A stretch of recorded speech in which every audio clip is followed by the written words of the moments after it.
बिस्मिल्लाहिर्रहमानिर्रहीम। अस्सलाम वालेकुम जी स्टूडेंट्स, आज मैं आपके साथ करने जा रही हूँ सॉल्व 5 चैप्टर। फर्स्ट ईयर का 5 चैप्टर है ये। इंडेक्स नंबर इसका है। बेसिकली मैं आपको थोड़ा सा जनरली इसका इंट्रोडक्शन दे देती हूँ कि इंडेक्स नंबर होता क्या है।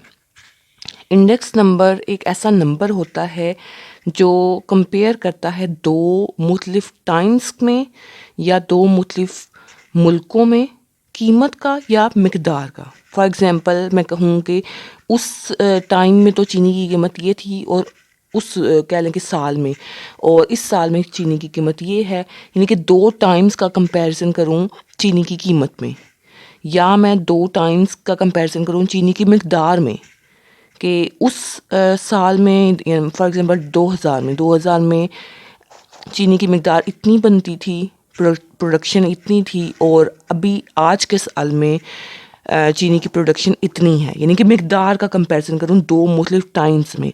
जो कीमत का कंपैरिजन है उसको हम कहेंगे प्राइस इंडेक्स नंबर, और जो मिकदार का है कंपैरिजन होगा दो मुख्तलिफ सालों में, वो होगा क्वांटिटी इंडेक्स नंबर। ठीक है, तो इंडेक्स नंबर बेसिकली एक नंबर होता है जिसको हम प्राइस इंडेक्स नंबर या क्वांटिटी इंडेक्स नंबर, और वो एक चीज़ की कीमत भी हो सकती है, ज़्यादा चीज़ों की कीमत भी हो सकती है। फॉर एग्ज़ाम्पल इसमें चीनी की कीमत और साथ आटे की कीमत भी, और भी किसी चीज़ की कीमत, तो दो तीन चीज़ों का कंपैरिजन भी हो सकता है। आई होप आपको काफ़ी हद तक समझ आ गई होगी। बेसिक और जनरल इसका जो फार्मूला है ना वो ये है, P(n/P0 मल्टीप्लाइड बाय 100।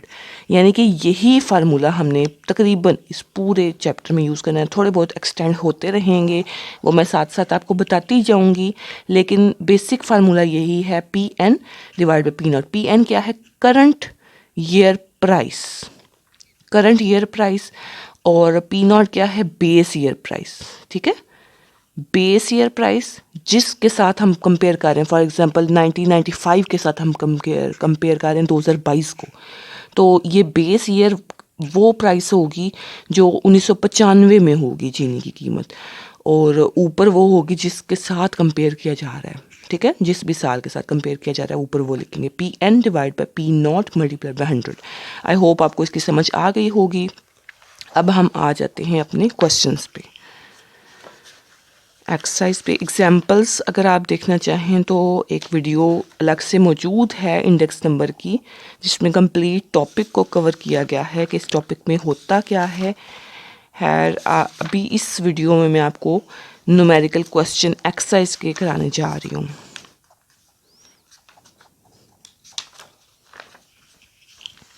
जी, अभी शुरू के जो हैं ये तो डेफिनेशंस ही हैं। 5.7 ये क्वेश्चन देखें। 5.7 में अच्छा, लेकिन ये तो दूसरी बुक के क्वेश्चन है। चलिए मैं आपको करवाती हूँ सॉल्व। जी क्लास, क्वेश्चन नंबर 1 है, ये हमारे पास ईयर्स दिए गए हैं। आपके पास बुक में क्वेश्चन में एक कॉलम ईयर्स का है, एक कॉलम प्राइसेस का है। आप देख लें पहला क्वेश्चन। अच्छा, अब इसमें करना क्या है कि आपने फाइंड करना है प्राइस इंडेक्स नंबर। क्वेश्चन को आप पढ़ें, क्वेश्चन में यही लिखा है कि प्राइस इंडेक्स नंबर निकालें। तो कैसे निकालना है? फार्मूला मैंने आपको अभी बताया है, P(n/P0। ठीक है, P(n/P0 मल्टीप्लाइड बाय 100। ये फार्मूला, इसकी हेडिंग आपने देनी है, और इसको हम डिनोट करते हैं PON से। ठीक है, PON is equals to P(n/P0 multiplied by 100। ये फार्मूला आपने कॉलम की हेडिंग देनी है, और इस पूरे कॉलम में ही आंसर्स होंगे। तो अब इस क्वेश्चन में कहा गया है, आप पहला पार्ट इसका देखें, उसमें लिखा हुआ है कि आपने बेस ईयर क्या लेनी है, 2011 की वैल्यू को बेस ईयर लेना है। तो यकीनन फिर उसके सामने जो प्राइस होगी ये बेस ईयर है, यानी कि P0 इस पहले पार्ट में हमारा P0 हमें कह दिया गया है। यहाँ पे देखेंगे लिखा है 2011 में पहला पार्ट है ना, 2011 एज बेस, तो P0 इसमें हमारे पास 125 होगा। ठीक है, पी नॉट हमारे पास 125, लेकिन जो पी एन करंट ईयर है वो चेंज होता जाएगा। जैसे पहला 125 ये हमारे पास करंट ये है, डिवाइड में 125 ही रहेगा क्योंकि बेस हमने फिक्स कर दी है। पहले पार्ट में कहा गया है कि 2011 को बेस लेना है, तो पी नॉट हमारे फिक्स हो गया है, ये अब चेंज नहीं होगा, यानी कि डिवाइड में हम हमेशा 125 ही लिखेंगे। आप ये देख सकते हैं इस पूरे कॉलम के डिवाइड में 125 ही है, ऊपर चेंज हो रही है वैल्यूज़। ऊपर कैसे चेंज हो रही है? ऊपर हम ये वाली लिख रहे हैं 125, 150, 170, 200, 250, 225, 275, 375, 349, ठीक हो गया। और डिवाइड में 125 मल्टीप्लाइड बाय 100, और ये आपका आता जा रहा है आंसर्स।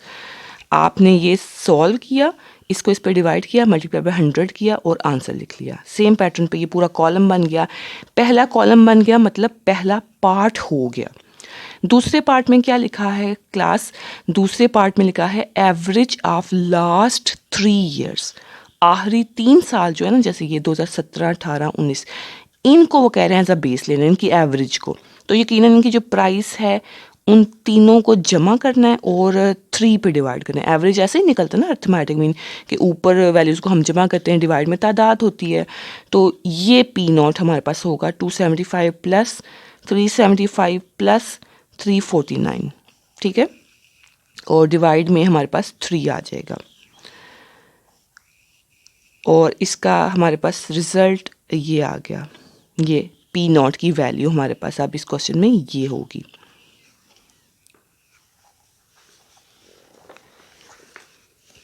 जी, तो अब ये दूसरा कॉलम आपने बना लेना है 125 डिवाइड बाय 3। अच्छा, एक बात याद रखें, आपने इस पूरे चैप्टर में जो करना है ना, डिवाइड करने के बाद जो आंसर लिखना है, पॉइंट के बाद 2 डिजिट लिखने हैं। यहाँ पे तो पॉइंट के बाद कोई डिजिट था ही नहीं, लेकिन यहाँ पे पॉइंट के बाद आपने 2 डिजिट देखें, आप देख रहे होंगे सब में पॉइंट के बाद 2-2 डिजिट लिखे हुए हैं राउंड ऑफ करके। फॉर एग्जांपल हो सकता है यहाँ पे 60.0705 और आगे 5 लिखा हो, 55, तो उसको 6 कर लेंगे हम, ठीक है। 2 डिजिट पॉइंट के बाद लिखने हैं। इसको बढ़ा देना है अगर इससे अगला वाला 5 से बड़ा होगा, ठीक है। यानी कि अगर जो तीसरा डिजिट 5 या 5 से बड़ा है तो इसको मैं इंक्रीज़ कर लूँगी। आई होप क्लियर हो गया होगा। और अगर तीसरा डिजिट छोटा है 5 से तो मैं इसको इंक्रीज़ नहीं करूँगी, 06 ही लिख दूँगी। जी, आपने ये कॉलम अब बनाना है कैसे? डिवाइड में सबके 333 लिखना है। क्यों? क्योंकि हमारा पी नॉट इसमें 333 निकला है।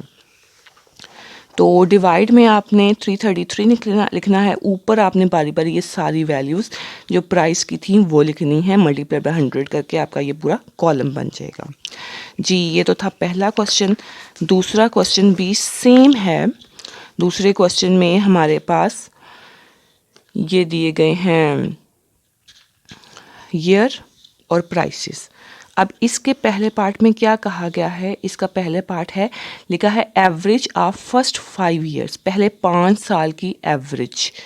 तो पहले 5 साल की एवरेज का मतलब है ये नहीं कि ईयर्स को जमा करने बैठ जाना है, आपने इनकी प्राइसेस को जमा करना है। This one plus this one plus this one plus this one plus this one, पहले 5 साल को जमा करें और उसको 5 पे डिवाइड करें, तो ये हमारे पास पी नॉट आ गया, पी नॉट का आंसर आ गया, ठीक है। अब ये पी नॉट हमेशा डिवाइड में रहेगा, यानी कि ऊपर ये सारी वैल्यूज़ बारी बारी बारी और डिवाइड में आपके पास पी नॉट आता जाएगा। मल्टीप्लाई बाय 100 करके ये आपके पास फिक्स परसेंटेजेस निकलते जाएंगे, ठीक है। सेकंड पार्ट है, सेकंड पार्ट में लिखा है एवरेज ऑफ लास्ट 5 ईयर्स, आखिरी 5 साल में कौन कौन सा आ गया? This one this one this one this one this one, ठीक है। ये आखिरी 5 साल की प्राइसेस लिखी हैं और उनको 5 पे डिवाइड करके ये आ जाएगा। इसको आपने डिवाइड करना है, इन सब पे बारी बारी डिवाइड करें और मल्टीप्लाई बाय 100 करके ये आ जाएंगे, हमारे पास कॉलम बन गया। आई होप आपको समझ आ गई होगी। सेम क्वेश्चन है, नेक्स्ट क्वेश्चन भी बिल्कुल एक जैसा है। आई थिंक ये 9 तक या इस तरह सेम क्वेश्चन है। खैर मैं आपको करवा देती हूँ। ये देखें, ईयर हमारे पास आ गए हैं सारे, ईयर का कॉलम, और ये हमारे पास मौजूद है प्राइस का कॉलम, ठीक है। अब पहले पार्ट में क्या कहा गया है, टेकिंग 1980 इज इक्वल टू 100। अब इस देखें यहाँ पे कोई लिखा नहीं हुआ कि बेस ईयर आपने इसको लेनी है या इसको लेनी है, लेकिन 1980 इज इक्वल टू 100 इसका मतलब भी यही है कि आपने 1980 को as a base year consider करना है, ठीक है। इज इक्वल टू 100 का मतलब ये नहीं कि पी नॉट आपने 100 ले लेना है। बाद स्टूडेंट्स ये गलती करते हैं कि पी नॉट 100 ले लेते हैं। इसका मतलब है इज इक्वल टू 100 का मतलब है कि इस साल को बेस ईयर लेना है। अब 1980 में प्राइस क्या है 65, तो यकीनन फिर पी नॉट हमारे पास 65 है। तो अब कॉलम जो बनेगा ये कॉलम ही आंसर होता है, ठीक है। तो अब P N over P naught multiply by 100 formula लिखें, हर वैल्यू को 65 पे डिवाइड करते जाएं और आप मल्टीप्लाई 100 करते जाएं, तो ये आपके पास पूरा कॉलम आंसर्स आ जाएगा। आई होप आपको समझ आ गई है। पॉइंट के बाद 2-2 डिजिट लिखने हैं। नेक्स्ट पार्ट में क्या लिखा है, टेकिंग 1985 इज इक्वल टू 100। जी, P naught is equal to, अब 1985 को लेना है ना, तो 1985 देखते हैं, उसके सामने प्राइस क्या है 85। तो 1985 इज इक्वल टू 100, इसका मतलब है पी नॉट हमारे पास 85 है। यहाँ से नहीं 85 उठा लिया, इस साल की जाके प्राइस देखिए ये, ठीक है। तो अब डिवाइड में सब के हमने फिर करना है 85, ठीक है। ऊपर आपकी ये प्राइसेस आ जाएंगी, करंट ईयर प्राइसेस, और डिवाइड में बेस ईयर प्राइस जो कि फिक्स है, मल्टीप्लाई बाय 100 करते जाना है और आपके पास ये पूरा बन जाएगा कॉलम। आई होप आपको इस क्वेश्चन की भी समझ आ गई है। जी, नेक्स्ट क्वेश्चन पे आ जाएं। ईजी क्वेश्चन है ना क्लास। जी, 4 पे आ जाएं। 1947 ये हमारे पास ईयर्स गिवन है और ये प्राइसेस गिवन है, ठीक है। उसके बाद हमें पहले पार्ट में क्या पूछा गया है, find price relative for the year 1958 using 1948 as base. वो कह रहे हैं सिर्फ 1958 की प्राइस निकालें यूजिंग 1948 एज बेस, यानी कि पी एन सिर्फ एक उन्होंने दिया गया है और पी नॉट तो ऑब्वियसली होता ही एक है, ठीक है। आई होप आपको समझ आ रही है कि सिर्फ एक साल की निकालना है इंडेक्स नंबर, यूज़ करें 1940 एज बेस, 48 एज बेस। तो 48 के सामने जो है ये बेस है 2.50, ये पी नॉट है, और पी एन भी सिर्फ एक ही है 1958 वाला, ये 2.23। तो ऐसे ही इसको यहाँ पे फार्मूला लिखें, 2.23 डिवाइड बाई 250 मल्टीप्लाई बाई 100, ये आंसर आ जाएगा। जी, इसका क्लास सेकंड पार्ट है फॉर द ईयर 1949 के 1949 के लिए हमने निकालना है index number and 1956 using as base, और 1956 के साल को बेस लेना है। तो 56 के साल के सामने है 2.39, ये हमारा है पी नॉट 2.39, ये 2.39 यहाँ पे नहीं, इसमें क्या लिखा है, फॉर द ईयर 1949 एंड 1956, ये 2 सालों के लिए हमने इंडेक्स नंबर निकालना है यूजिंग 19, ये किसको बेस ईयर लिया गया है 1950, यहाँ पे मिसिंग है, यूजिंग 1950 एज बेस। तो पी एन इसमें हमारे पास 2 साल हैं, पिछले में 1 साल था, इधर पी एन 2 सालों का है 1949 एंड 56। 49 का 2.24 और 56 का 2.39, ये हमारे पास 2 पी एन हो गए, और पी नॉट हमारे पास 1950 का है 1950 का 2.29, ये हमारे पास 2.29। अब पी एन 2 हैं, पी नॉट 1 है, तो आपने इसके अकॉर्डिंग यहाँ पे ये निकाला है, ये देखें, इसी के अकॉर्डिंग है, ये है कि 2.24 डिवाइड बाई 2.29 मल्टीप्लाई बाई 100, ये आंसर आ गया, और फिर 2.39 multiply by divide by 2.29 multiply by 100, यानी कि ये ऊपर दोनों पी एन है और डिवाइड में पी नॉट फिक्स है मल्टीप्लाइड बाई 100, ये 2 आंसर्स आ जाएंगे। पूरा कॉलम नहीं बना, इस पार्ट में सिर्फ 2 के लिए पूछा गया था। अब इसमें कितनों के लिए पूछा गया है, फॉर द ईयर 1995 से 1958 तक। ये देखें 19 और 1947 से 1949 यानी कि 47 से 49 तक, ये इसको बेस ईयर लेना है, यानी कि इन तीन को जमा करके 3 पे डिवाइड करेंगे तो हमारे पास P0 आ जाएगा।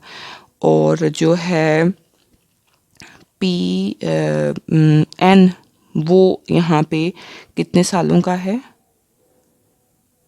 1949 है आई थिंक सो। ये क्या लिखा हुआ है बुक में, आप चेक कर लेंगे थर्ड में कितने सालों का कहा गया है। तो जितने सालों का कहा गया PN वो सारे, और P0 ये फिक्स है हमारे पास। ये आप खुद कर लीजिएगा, इसमें यहाँ पे नहीं सॉल्व हुआ कि आपने P0 ये लेना है तीसरे पार्ट में, और ऊपर जो PN है ना वो यहाँ जो थर्ड क्वेश्चन में देखें जिसके लिए कहा गया है निकालने का, उन सारे सालों को ऊपर रख लें बारी बारी और डिवाइड में ये रख लें, मल्टीप्लाई बाय 100, ये आपका आंसर आ जाएगा 4 क्वेश्चन का।